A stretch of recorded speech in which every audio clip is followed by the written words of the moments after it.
Everyone, ये class 7th की maths की सॉल्यूशन है। एक तरीके से एसएससी बोर्ड का है ये बुक का टोटल सॉल्यूशन। चैप्टर नंबर 10 है linear equation. First of all 10.1 exercise है। पहला क्वेश्चन बोलता है check whether of the value is given brackets is solution to the given of equation. पहला क्वेश्चन बोल रहा है x + 5 = 3, x की वैल्यू 2। यहाँ पे x की वैल्यू मतलब इस क्वेश्चन में टोटल आपसे कह रहा है कि x की वैल्यू पुट करके वैल्यू इक्वल आ रही है दोनों तरफ की कि नहीं आ रही है, इस चीज़ को चेक करना है। जैसे मैंने x की वैल्यू यहाँ पे 2 पुट की, फिर +5 = 3। जब 2 में 5 ऐड करेंगे तो 7 आएगा और इधर 3 है, तो दोनों साइड की इक्वल वैल्यू नहीं है, तो इसका मतलब नो इक्वल वैल्यू लिख सकते हो आप। जैसे सेकंड क्वेश्चन इसी तरह का आ जाओ, देखते हैं।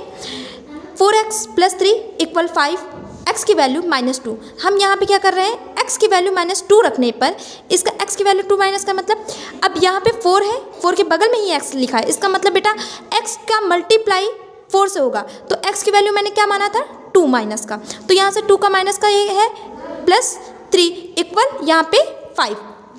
ये x इसको मल्टीप्लाई करें 4 × 2 = 8, तो 8 - 3 = कितना आ गया। ये दोनों आंसर देखिए एक तरीके से इक्वल आ गए हैं, 5 = 5। आ जाओ, इसी तरीके से सब क्वेश्चन है। दूसरा क्वेश्चन आपसे बोल रहा है some following equation for the trial and errors matter.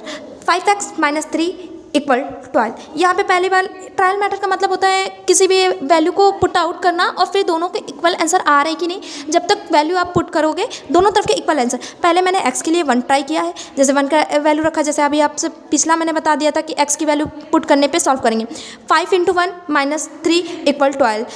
5 × 5 - 3 = 12। दोनों तरफ इक्वल नहीं आई है वैल्यू, तो मैं इसको नो इक्वल लिख सकती हूँ। फिर इसी तरह मैंने 2 पे ट्राई किया, 2 पे भी किया, नहीं आया इक्वल, तो मैंने नो लिखा। जैसे यहाँ 5 × 2 = 10 - 3 = 12, तो यहाँ पे 10 - 3 करेंगे तो 7 आ जाएगा और = 12, तो ये दोनों वैल्यू क्या है, एक तरीके से इक्वल नहीं है। थर्ड क्वेश्चन में इसी तरह होगा, x की वैल्यू मैंने 3 रख दिया, 5 × 3 = 15 - 3 = 12। यहाँ पे 15 - 3 करेंगे और 12, तो ये दोनों तरफ देखिए इक्वल वैल्यू आ गए हैं, 12 = 12। तो this is a proof of that if trial method. Okay, second question. Fourth question एक तरीके से इस तरह आइए देखते हैं। Given equation for the following statement. आपको स्टेटमेंट लिखा है, इस क्वेश्चन में आपको स्टेटमेंट पढ़ के आपको इक्वेशन बनानी है। The sum of the 3 times of x and 11 is 32। 3x + 11 = 32। यहाँ पे क्या लिखा, द सम ऑफ 3, तो सम ऑफ 3 मतलब 3+, ठीक है, x, तो 3x लिख दिया और यहाँ पे 11 लिखा है तो फिर 11 लिख दिया। इसका मतलब होता है इक्वल, तो 32 लिख दिया। और दूसरा क्वेश्चन आप इसी तरह नीचे इसी का एक और देख लीजिए। The difference of y and 2 is 8। y - 2 = 8।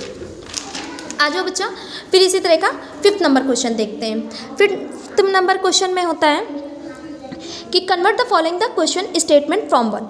अब जैसे x - 5 = 9, तो यहाँ पे लिखना है x - 5 का मतलब होता है डिफरेंस है, ये माइनस का मतलब होता है, माइनस का ऐसा होता है जैसे डिफरेंस उसको मानते हैं हम लोग।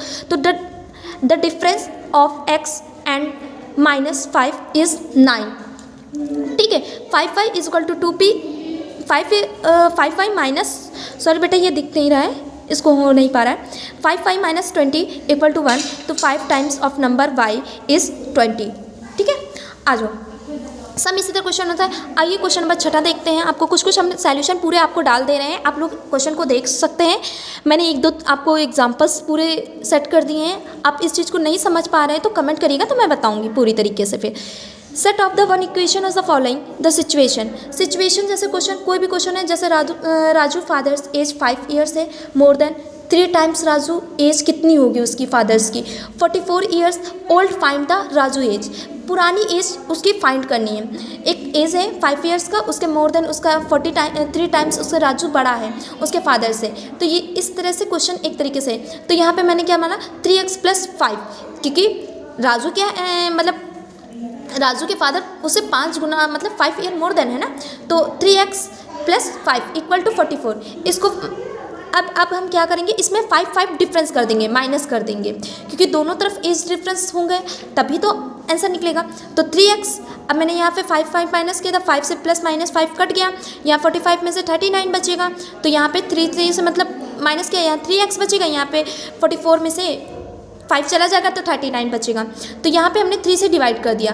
अब डिवाइड जब 3 से पूरी तरीके से दोनों both side of divided, both side divide करेंगे तो 3 से डिवाइड करेंगे, 3 से 3 कैंसिल हो जाएगा और 3 के टेबल से करो, 3 1 जा 3, 3 3 जा 9। तो यहाँ पे आंसर क्या है, एक्स की वैल्यू, राजू की वैल्यू क्या है, ये 13 ईयर्स।